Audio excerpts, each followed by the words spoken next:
ரிஷபராசி அன்பு சொந்தங்களுக்கு வணக்கங்க. என்னடா வாழ்க்கையில் எவ்வளவு தாண்டா நான் கஷ்டப்படுறது, எத்தனையை தாண்டா நான் பொறுத்துக்கிட்டு போகிறது, எனக்கு மட்டும் இப்படின்னு தான் எழுதியிருக்கா என் தலையில். நானும் பொறுத்து பொறுத்து பார்க்குறேன். அதாவது எனக்கு விவரம் தெரிஞ்சதுலேருந்து பார்க்குறேன். என்னோடய வாழ்க்கை நிலை அப்படிங்கிறது மாறவே இல்லை. மேலும் மேலும் கஷ்டம்தான் வந்துக்கிட்டு இருக்குது.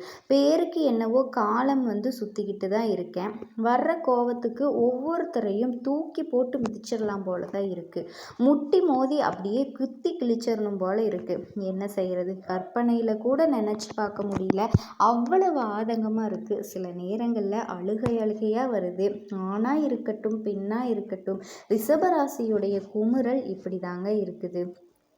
எல்லா நேரத்துலையும் உங்கள் வாழ்க்கையை நீங்கள் இப்படி தாங்க வாழ்ந்துட்டுருக்கீங்க. சந்தோஷம் அப்படிங்கிறது இல்லவே இல்லைங்க. இனி வரக்கூடிய நாட்கள் ரிஷபத்திற்கு எந்த மாதிரியான பலன்களை கொடுக்க போகுது, இதில் அடுத்து வரக்கூடிய உங்களுக்கு என்ன நல்லது எல்லாமே நடக்க போகுது, என் வாழ்க்கையை இப்போ மட்டும் என்னமா என் வாழ்க்கையில் மாறப்போகுது அப்படின்னு யோசிப்பீங்க. இப்போது ரிஷபராசிக்காரங்க நிச்சயமாக அடுத்த செகண்ட் கூட ஒரு நல்ல விஷயம் நமக்கு நடக்கலாம் இல்லைங்களா? அதற்கு ஒரு தூண்டுகோலாக, ஒரு திறவுகோலாக உங்கள் வாழ்க்கையோட கஷ்டத்தை போக்குறதுக்கான பாதையை அமைக்கக்கூடிய நாட்களாக இனி வரக்கூடிய நாட்கள் இருக்கலாம் இல்லைங்களா? நம்பிக்கையோட இந்த வீடியோ பதிவை தொடர்ந்து பாருங்கள். அதுக்கு முன்னாடி நம்ம சேனலில் பார்க்கக்கூடிய ரிஷபராசிக்காரங்களே ஒவ்வொரு தெய்வத்துடைய அனுகிரகத்தை நாடுவதன் காரணமாக இந்த வீடியோ பதிவு உங்கள் மனசுக்கு நிம்மதியை கொடுக்குன்னு சொல்லி நீங்கள் பார்க்கக்கூடிய இந்த தருணத்தில் ஒரு தெய்வத்தோட நாமத்தை சொல்லலாங்க. ஓம் மகாலட்சுமி தாயே போற்றி போற்றி. மகாலட்சுமி தாயை பொறுத்த வரைக்கும் ரிஷபத்திற்கு அவங்களுக்கு ரொம்ப பொருத்தமாங்க. ஆமாம், ஊருப்பட்ட கடன் வாங்கி வச்சிருக்கனே நான் தான். இதில் அவங்க எனக்கு ரொம்ப நெருக்கம் போல். அடப்போமா, எங்கே வாங்கின கடனை திருப்பி கொடுக்க முடியாமல் நான் அல்லோல் படுறது எனக்கு மட்டும்தான் தெரியும். எத்தனை பேர்கிட்ட நான் பணத்தை கொடுத்து ஏமாந்துருக்கேன் தெரியுமா உனக்கு? இப்படியும் யோசிப்பீங்க. சரிங்க, அதுக்கு நான் பலன் சொல்கிறேங்க. ஓம் மகாலட்சுமி தாயே போற்றி போற்றின்னு 3 தடவை சொன்னீங்கன்னா, ஏன்னா நம்மளுடைய ரிஷபத்தை பொறுத்த வரைக்கும் ஆன்மீகத்தின் மீது நம்பிக்கை இருக்குங்க, கடவுள் மேலே நம்பிக்கை இருக்குது. சரி, சொல்லி தான் பார்ப்போம் அப்படின்னு இப்போ நீங்கள் சொல்லியிருப்பீங்க. வாழ்க்கையை வளமாக மாற்ற நான் வழி சொல்கிறேங்க. இப்போ ரிஷபராசி என்ன செய்வீங்க? புருவத்தை தூக்கி பார்ப்பீங்க. என்னதான் சொல்கிறேன், நல்லது நடக்க போகுதா, கொஞ்சம் சுருக்கமாகவும் அப்புறம் தெளிவாகவும் நட்சத்திர பலன்களும் சேர்த்து சொல்கிறேங்க. கண்டிப்பாக கேளுங்க. எல்லாருக்குமே ஒரு காலகட்டத்தில் ஏற்றம் இருக்கும், இறக்கம் அப்படிங்கிறது கன்ஃபார்மாக இருக்குங்க. ஆனால் ரிஷபத்துக்கு என்னவோ ஒரே மாதிரி தான் போகுது. இல்லை, பாதை ஒரே மாதிரி தான் போகுதுங்க. எங்கே தெரியுமா போகுது? அடி பாதாளத்தில் போயிட்டுருக்கு. வாழ்க்கையே உண்மைதான் சரி, ஆனால் ஒரு நிரந்தரம் இல்லை. புரியுதுங்களா? நிரந்தரம் இல்லை. அடுத்தடுத்து வரக்கூடிய நாட்கள் அப்படிங்கிறது ரிஷபத்திற்கு ஒரு மாற்றம் தரப்போகுதுங்க. முக்கியமாக பணவரவு தேவையான அளவு இருக்குது அப்படிங்கிறதுனால செலவுகளை சமாளித்து உற்சாகமாக வாழ போகிறீங்க. குடும்பத்தை பொறுத்த வரைக்கும் கணவன் மனைவிக்கிடையே அந்யோன்யம் அதிகரிக்கும். இந்த 2 விஷயத்தை மட்டும் கெட்டியாக பிடிச்சிக்கோங்க. இதற்கான பலன்களை நான் எப்படி சொல்கிறேன் அப்படின்னா, உங்கள் ராசியில் இருக்கக்கூடிய கிரகங்கள் இனி வரக்கூடிய நாட்களில் எந்தெந்த கிரகங்கள் எங்கெங்கே வலம் வராங்க அதை பொறுத்து தாங்க நான் சொல்ல முடியும். ரிஷபத்தை பொறுத்த வரைக்கும் கார்த்திகை நட்சத்திரம் 2ஆம் பாதம், 3ஆம் பாதம், 4ஆம் பாதம். ரோஹிணி நட்சத்திரம் மிருகசீரிச நட்சத்திரத்தில் இருக்கக்கூடிய 1ஆம் பாதம், 2ஆம் பாதம். கிரக நிலைகள்னு பார்த்தோன்னா தனவாக்கு குடும்பஸ்தானத்தில் குரு பகவான் இருக்காருங்க. ரணரூண ரோகஸ்தானத்தில் செவ்வாய் பகவான் இருக்காருங்க. பஞ்சமஸ்தானத்தில் சூரிய பகவானும் புதன் பகவானும் கூட்டணியில் இருக்காங்க. கலத்திரஸ்தானத்தில் சந்திர பகவானும் சுகஸ்தானத்தில் சுக்கிர பகவானும் கேது பகவானும் கூட்டணியில் இருக்காங்க. தொழில் ஸ்தானத்தில் சனி பகவான் வக்ரகதியில், அவர் கூடவே ராகு பகவான் கூட்டணியில் அமர்ந்திருக்காருங்க. கிரகநிலை அப்படிங்கிறது உங்கள் ஜாதகத்தில் இப்படி தாங்க அமர்ந்திருக்காங்க. முன்னாடி 2 விஷயம் சொன்னேன். ரொம்ப ரொம்ப முக்கியமான விஷயம் என்ன தெரியுங்களா? பணம் கையில் இருக்குது. எவ்வளவு செலவு வந்தாலும் பரவாயில்ல, சமாளிக்கக்கூடிய அளவுக்கு கையில் இருக்குது. குடும்பத்தில் கணவன் மனைவியோட பிரச்சனை இல்லை. கணவன் மனைவிக்கிடையே ஒற்றுமை இருக்குது அப்படின்னாவே ரிஷபம் வெற்றியாளர்கள்னு சொல்லலாம். ஏன்னா அவங்களால மட்டும்தாங்க இவங்களுடைய மன நிம்மதியே கெட்டு போகுது இல்லையா? அதுவும் சரி செய்யப்படுதுங்க. இப்போது கிரகநிலைகளை பொறுத்து பலன்கள். உடல் நலனில் மட்டும் கொஞ்சம் கவனம் தேவைங்க. ரிஷபராசியோட உடல் நலன்களில் கொஞ்சம் கவனம் தேவைங்க. கையில் என்னைக்கு பணம் இருக்கோ உடனே வந்துட்டு ஆரோக்கியத்தில் அக்கறை செலுத்துங்க. இது உங்கள் வாழ்க்கை முழுவதுமே நீங்கள் ஃபாலோ பண்ணக்கூடிய ஒரு விஷயம். சிலருக்கு வெளியூர் பயணம், மேலும் பிரசித்தி பெற்ற ஆலயங்களுக்கு போயிட்டு வழிபாடு செஞ்சீங்க அப்படின்னா ஒரு மாற்றம் பிறக்குங்க. தெய்வீக பணிகளில் பங்கேற்கக்கூடிய வாய்ப்பு சிலருக்கு ஏற்படும். குடும்பத்தில் தந்தை வழி உறவுக்காரங்கள் கிட்ட சுமூகமான உறவு ஏற்படுங்க. ஆனால் ரிஷபத்திற்கு எந்த சைடு உறவாக இருந்தாலும் சரிங்க, ஒரு மாதிரி உறவுக்காரங்க அப்படின்னாவே இவங்க மேலே கொஞ்சம் ஆதங்கப்படக்கூடியவங்க. என்ன சொல்கிறேன்னு புரியுதுங்களா? எந்த உறவுமே உங்களுக்கு உண்மையாக இல்லை அப்படிங்கிறது தாங்க நான் சொல்கிறேன். இந்த காலகட்டத்தில் நீங்கள் உங்களுடைய சாமர்த்தியமான செயல்பாடுகளால் எப்படிப்பட்ட உறவையும் சுமூகமாக மாற்றிக்குவீங்க. அரசாங்க காரியல்ல அனுகூலமான பலன் இருக்குங்க. அலுவலக பணிகளை பொறுத்த வரைக்கும் பணிச்சுமை அதிகரிக்கக்கூடும். இருந்தாலுமே அது ரொம்பவே ஆர்வத்தோடு நீங்கள் செய்வீங்க. அதன் காரணமாகவும் சில சலுகைகளை நீங்கள் பெறுவீங்க. சக ஊழியர்களை நீங்கள் அனுசரணையாக நடத்துறதுனால அவங்கக்கிட்டையும் உங்களுக்கு சாதகமான அமைப்பு காத்துக்கிட்டு இருக்குது. நிர்வாகத்தினர்கிட்ட பாராட்டுகளும் மகிழ்ச்சியும் இருக்குங்க. எல்லார்கிட்டையுமே சுமூகமான ஒரு உறவை மெயின்டைன் பண்ணக்கூடிய காலகட்டம். சொந்தமாக தொழில் செய்யக்கூடிய ரிஷபராசியை பொறுத்த வரைக்கும் வியாபாரத்தில் லாபம் குறைவாக இருந்தாலுமே உங்களுக்கு வியாபாரத்துக்கு அடுத்த கட்டத்துக்கு கொண்டு போகிறதுக்கான காலகட்டம். கடையை விரிவுபடுத்தலாம், இல்லை வேறு இடத்துக்கு மாற்றலாம் அப்படிங்கிற ஒரு சூழல் இருக்கு இல்லைங்களா? அது இந்த காலகட்டத்தில் வேண்டாங்க. மேலும் இந்த காலகட்டத்தில் கடன் வாங்கி புதுசாக முதலீடு செய்யலாம் அப்படிங்கிற ஒரு எண்ணம் உங்களுக்கு ஏற்படலாம். ஆனால் அதையும் நீங்கள் செய்கிறது ரொம்பவே தப்புங்க. தப்பு இருக்கக்கூடிய வியாபாரத்தை நல்லா கொண்டு போங்க. புதுசாக எதையுமே இப்போ பண்ண வேண்டாங்க. குடும்பத்தை நிர்வகிக்கும் பெண்மணிகளை பொறுத்த வரைக்கும் மனசுக்கு நிம்மதி தரக்கூடிய நாட்களாக இருக்க போகுதுங்க. கணவர்கிட்ட ஆதரவு பெருகும். அலுவலகத்திற்கு செல்லக்கூடிய பெண்களுக்கு அலுவலக பணிகளில் பொறுப்புகள் கூடுங்க. அந்த பொறுப்புகள் கிடைக்கிறதால உற்சாகமாக காணப்படுவீங்க. ஸோ இப்போ வரைக்கும் பார்த்தது ரிஷபராசியோட பொது பலன்கள். இப்போ நம்ம நட்சத்திர பலன்களை பார்த்தோன்னா உங்களுக்கு புரியுங்க. முதல் நட்சத்திரம் கார்த்திகை நட்சத்திரம், 2ஆம் பாதம், 3ஆம் பாதம், 4ஆம் பாதம். உங்களை பொறுத்த வரைக்கும் நீங்கள் எதிர்பார்த்த இடங்கள்ல இருந்து தன வருமானம் தாராளமாக கிடைக்குங்க. அதாவது பணம் தாராளமாக கிடைக்க போகுது. குடும்ப உறவுக்காரங்கள்கிட்ட ஒத்துழைப்பு இருக்குங்க. வீட்டில் அமைதி நிலவும். பெற்றோர்களோட உடல்நிலையில் அக்கறை செலுத்துறதுனால அவங்களுடைய உடல் ஆரோக்கியத்தில் முன்னேற்றம் இருக்குதுங்க. பிற மொழி பேசக்கூடிய பெண்களோட நட்புனால வாழ்க்கையில் முன்னேற்றம் ஏற்படும். ஆண்களாக இருந்தீங்க அப்படின்னா பெண்கள்கிட்டையும், பெண்களாக இருந்தீங்க அப்படின்னா ஆண்கள்கிட்டையும் கொஞ்சம் கவனமாக இருக்கணுங்க. அதாவது எதிர்பாலித்தனவர்கிட்ட கொஞ்சம் கவனமாக இருக்கணுங்க. செலவு செய்கிறதுக்கு வாய்ப்பு இருக்குங்க. எதிர்காலத்தில் தொழிலை அடுத்த கட்டத்துக்கு கொண்டு போகணும்னு சொல்லிட்டு இப்போ நீங்கள் செய்யக்கூடிய முதலீடுகள், முயற்சிகள், திட்டங்கள் எல்லாமே முன்னேற்றத்தை கொடுக்குங்க. மேலும் உங்களுடைய நட்சத்திரம் நாதனால் எந்த ஒரு விஷயத்துலையுமே திட்டமிட்டு செயல்படுறது அவசியம். உங்களுடைய முன்னேற்றத்திற்கும் உங்களுடைய நட்சத்திரநாதன் வழிகாட்டுவாருங்க. நீங்கள் மேற்கொள்ளக்கூடிய முயற்சிகள் எல்லாமே வெற்றியை கொடுக்கும். ஒரு சிலர் புதுசாக சொத்து சேருங்க. உங்களை பொறுத்த வரைக்கும் புதன் மற்றும் வியாழக்கிழமைகளை உங்களுடைய செயல்பாடுகளில் நிதானம் அவசியங்க. அடுத்ததாக ரோஹிணி நட்சத்திரக்காரங்கள். குருவோட பார்வையால் பூர்வீக சொத்துக்களில் ஏற்பட்ட சிக்கல்களும் வில்லங்கங்களும் தீரும். ஒரு சிலருக்கு குழந்தை பாக்கியம் உண்டாகும். வியாபாரம், தொழிலில் இருந்து வந்த தடைகள் விலகுங்க. பொருளாதாரத்தை பொறுத்த வரைக்கும், வேலையை பொறுத்த வரைக்கும் நீங்கள் விரும்பிய இடத்திற்கு இடமாற்றம், பதவி உயர்வு கிடைக்குங்க. திருமண வயசில் இருக்கக்கூடியவங்களுக்கு நல்ல வரனமையும். உங்களை பொறுத்த வரைக்கும் வியாழக்கிழமைகளில் உங்களுடைய செயல்பாடுகளில் விழிப்புணர்வு அவசியங்க. நம்ம என்ன பண்ணுறோம், இதற்கான பலன் என்ன அப்படிங்கிறத யோசித்து திட்டமிட்டு நீங்கள் செயல்பட்டீங்க அப்படின்னா அதில் தாங்க இறங்கணும். மேலும் உங்களுடைய தெய்வீக பிரார்த்தனைகளால் தாமதமான திருமணங்கள் தடபுடலாக நடக்குங்க. உறவுக்காரர்களினுடைய செயல்பாடுகள் உங்களுக்கு மகிழ்ச்சியை கொடுக்கும். அழகிய ஆடை அபகரணங்கள் அணிகிறதால மனமகிழ்ச்சி இருக்குதுங்க. தாயினோட அன்பு, அரவணைப்பு உங்களுக்கு மகிழ்ச்சியை கொடுக்கும். உங்களுடைய தொலைதூர பயணங்கள் உங்களுக்கு சந்தோஷத்தை ஏற்படுத்துங்க. சகல விதங்கள்லையுமே சந்தோஷம்னு சொல்லிகிட்டே போகலாங்க. முக்கியமாக லாபம் அதிகமாக பெறக்கூடிய காலகட்டம். வியாபாரத்தை பொறுத்த வரைக்கும் புதுசாக யுக்திகளை கையாள்வதன் காரணமாக பல விதங்களில் பணவரவு கிடைக்க போகுதுங்க. சிலருடைய கற்பனை வளமெல்லாம் பெருகி கதை, கவிதை இதையெல்லாம் திறம்பட எழுதி புகழ் பெற போகிறீங்க. உங்கள் மேலே நண்பர்களே பொறாமைப்படுவாங்க. பகையாகுவாங்க. அதை கொஞ்சம் பார்த்துக்கோங்க. மிருகசீரிஷ நட்சத்திரம் 1ஆம் பாதம் 2ஆம் பாதம். ஒரு சிலருக்கு புதிய ஒப்பந்தங்கள் கிடைக்கும். வங்கியில் நீங்கள் எதிர்பார்த்த கடன் கிடைக்கும். வியாபாரம் தொழிலில் முன்னேற்றம் இருக்குங்க. உங்களுடைய பொருளாதார நிலை அப்படிங்கிறது உயரப்போகுது. வெளிநாட்டு முயற்சிகள் எல்லாமே வெற்றியை கொடுக்க போகுதுங்க. ரிஷபராசி அன்பு சொந்தங்களுக்கு வணக்கங்க. எல்லாரும் எப்படி இருக்கீங்க?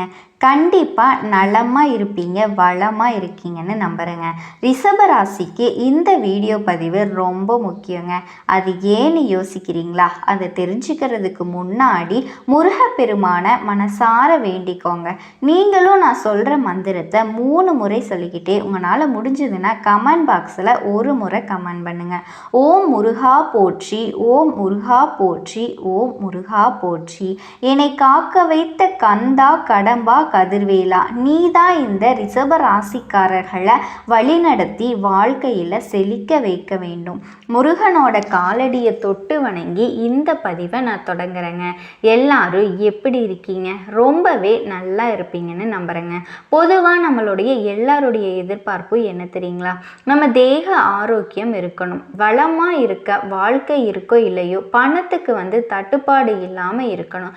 யார்கிட்டையும் கையேந்தி வாழ்கிற ஒரு வாழ்க்கையை மட்டும் வேண்டவே வேண்டாண்டா சாமி அப்படின்னு எதிர்பார்ப்போம். கஷ்டமும் வரட்டும், வேண்டான்னு சொல்லலை, ஆனாலும் கொஞ்சமாச்சும் என்ன ஏதாவது ஒரு ரெஸ்ட் கொடுத்து கஷ்டம் வந்தால் பரவாயில்ல. இந்த கடவுள் ஓயாமல் அடுத்தடுத்து அடிமேல அடியாக போட்டுக்கிட்டே இருக்காரு.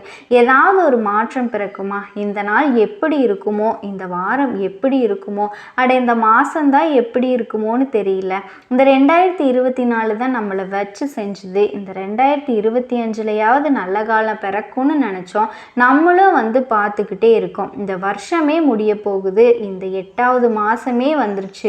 இன்னைக்கு வரைக்குமே வாழ்க்கையில் பெருசாக எந்த ஒரு முன்னேற்றமுமே இல்லை. ஆனால் ஒரு விஷயம் சொல்கிறேங்க, இந்த பரீட்சை எழுதுவோம், முதல்ல மெதுவாக எழுதுவோம், தெரியாத கேள்விக்கெல்லாம் பதில் யோசிச்சுட்டு இருப்போம். ஆனால் இந்த பரீட்சை முடியக்கூடிய சமயத்தில் பார்த்தோன்னா கடகடன் எழுதியிருப்போம். ஸோ அந்த கடைசி நேரத்தில் எழுதினது கூட நமக்கு நல்ல மதிப்பெண்கள் கொடுத்துருக்குங்க.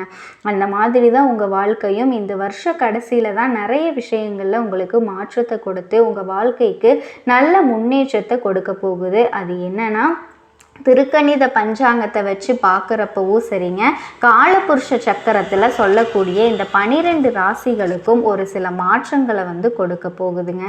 பலருக்கு பலவிதமான எதிர்பார்ப்புகள் இருக்கும். முக்கியமாக வேலை எப்படி இருக்குமோ, நல்ல தொழில் இருக்குமா, வாழ்க்கையில் நம்ம ஒரு படி மேலே ஏறுவோமா அப்படின்னு தெரிஞ்சுக்கிறதுக்கு ரொம்ப ரொம்ப ஆசைப்படுவோம். அதே மாதிரி இந்த மாதத்தை பொறுத்த வரைக்கும் கிரகங்களினுடைய மாற்றமும் இருக்குது. அதற்கு காரணமாக எந்த மாதிரியான பலன்கள் சிலருக்கு பார்த்தீங்க அப்படின்னா பதவி உயர்வு, சம்பள உயர்வு எல்லாமே கிடைக்கும். அதே சமயம் சில ராசிக்காரர்கள் பார்த்தீங்கன்னா வாழ்க்கையில் பெருத்த போராட்டம் தான் இருக்க போகுது. அது எந்தெந்த ராசிக்காரர்களுக்கு நல்ல விதத்தில் இருக்க போகுது, எந்தெந்த ராசிக்காரர்களுக்கு போராட்டமாக இருக்க போகுதுங்கிறத தெளிவாக தெரிஞ்சுக்கலாங்க.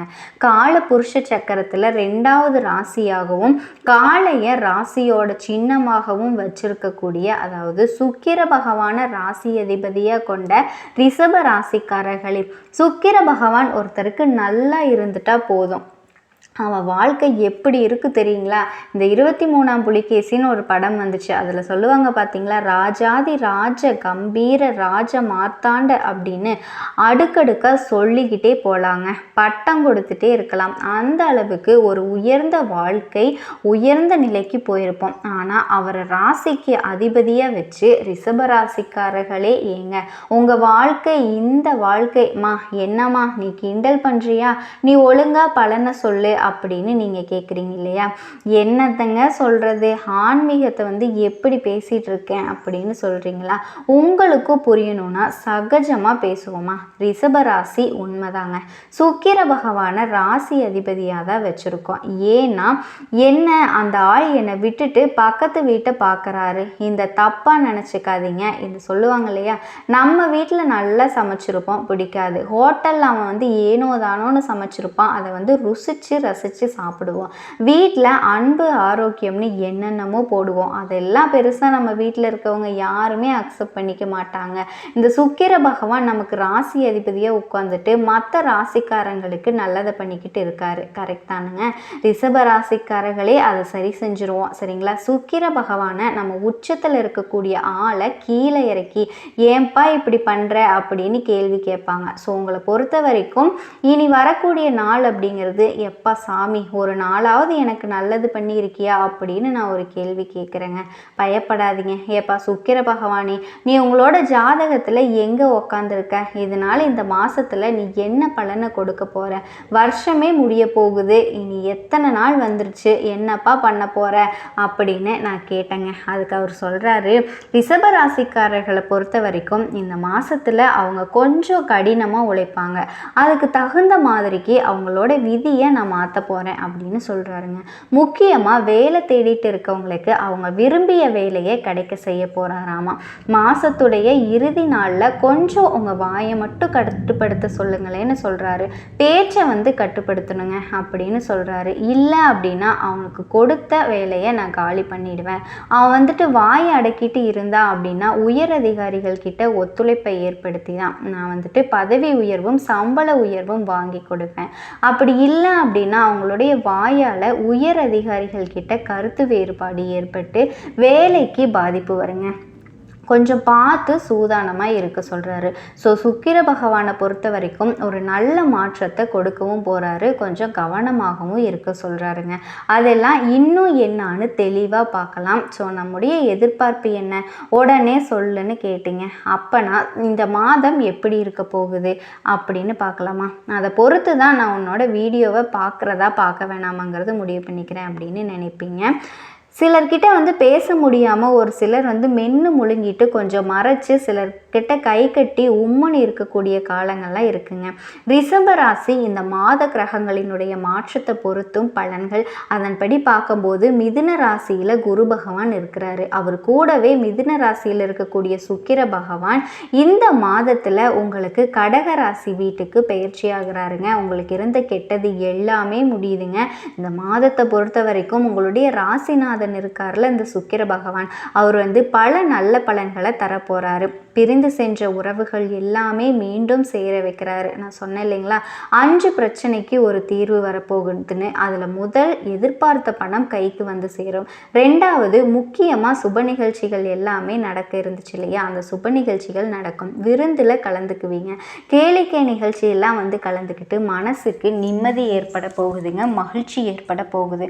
உங்களுக்கு சாதுரியமான பேச்சினால வெற்றி கிடைக்க போகுது. தோல்வியை சந்திச்சுட்டு இருந்தீங்க அப்படின்னா அந்த 4வது விஷயம் அது நடக்க போகுதுங்க. அடுத்ததா முக்கியமான ஒரு விஷயம், 5வது விஷயம் என்ன அப்படின்னா தேக ஆரோக்கியம், அதாவது உடல் ஆரோக்கியம் அப்படிங்கிறது ரொம்ப கஷ்டத்தை கொடுத்துட்டு இருந்துச்சு இல்லையா, அந்த கஷ்டங்கள் விலகி உடல் ஆரோக்கியம் மேம்பட போகுதுங்க. ஸோ இந்த 5 விஷயத்தை தீர்வாக வச்சுக்கிட்டு பலன்கள்னு பார்த்தோம் அப்படின்னா பண விஷயத்தை பொறுத்த வரைக்கும் ரொம்பவே சிக்கல்களை சந்திச்சுட்டு இருந்தீங்க இல்லையா, ஸோ அதற்கு ஒரு தீர்வு வரப்போகுதுங்க. சூரிய பகவானை பொறுத்த வரைக்கும், அதாவது உங்களுடைய சுகாதிபதி சூரியனுடைய சஞ்சாரம் அப்படிங்கிறது உங்கள் ராசியில் 6ஆம் இடத்தை பார்க்கறதுனால திடீர்னு உடல் ஆரோக்கியம் பாதிக்கப்படுறதுக்கு வாய்ப்பு இருக்குது. எல்லாருக்கும் எல்லாமே இது நடக்கணும்னு சொல்லலைங்க, ஒரு சிலருக்கு நடக்க வாய்ப்பு இருக்குது. இதனால் சின்னதாக ஏதாவது நீங்கள் உடலில் உபாதைகளை உணர்றீங்க அப்படின்னா உடனடியாக மருத்துவர்கிட்ட போய் ஆலோசனை பெற்று சிகிச்சை எடுத்துக்கோங்க. அதுதான் நமக்கு உடனடியாக ஒரு தீர்வாக இருக்குங்க.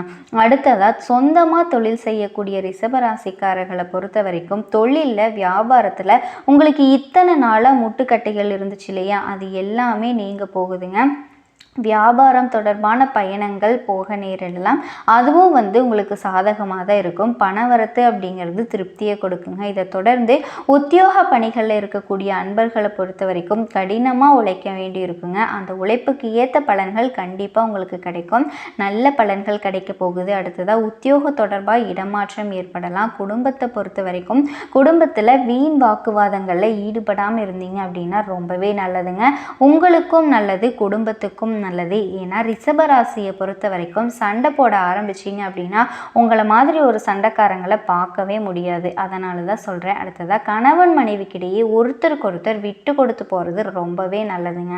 மேலும் குழந்தைகளுடைய முன்னேற்றத்தில் அக்கறை காட்டுவீங்க. அடுத்ததாக பெண்களை பொறுத்த வரைக்கும் ரிஷபராசி பெண்களே உங்களுடைய சாதுரியமான பேச்சுக்கள் மூலமாக காரிய வெற்றி உண்டாகும். பிரிந்து போனவர்கள் கூட உங்களை தேடி வரக்கூடிய அமைப்பு இருக்குங்க. அடுத்ததாக கலைத்துறையில் இருக்கக்கூடிய அன்பர்களை பொறுத்த வரைக்கும் ரொம்பவே பக்குவமாக பேசி நடந்துக்கோங்க. நட்பு வட்டாரத்துலேயும் சரி உறவுக்காரர்கள்கிட்டையும் சரி அதுதான் உங்களுக்கும் நல்லது கூட. அடுத்ததாக எந்த ஒரு காரியத்தை எடுத்தாலும் சரிங்க அதுக்கு சாதகமான பலன்களை பெற்று வாக்குவாதங்களை தவிர்க்கிறது ரொம்பவே நல்லது. எந்த ஒரு விஷயம் எடுக்கணும்